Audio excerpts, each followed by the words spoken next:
It shall not be by might, nor by power, but by my Spirit, says the Lord of hosts. The weekly verse for Pentecost week from Zechariah 4:6 could not be more apt, could not be more stirring right now.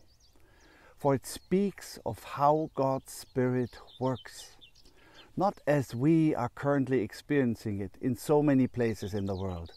Military aggression and the ruthless exercise of power lead to so much human suffering. How different is the voice of the prophet Zechariah. He tells God's people that the way forward is not violence or the use of force, but the Spirit of God, who works in a completely different way. People listen to God and therefore to each other. Where human aggression divides, God brings people together. And the most important thing, where people no longer understand each other because they are simply so different, the Spirit of God works to bring them back to one language.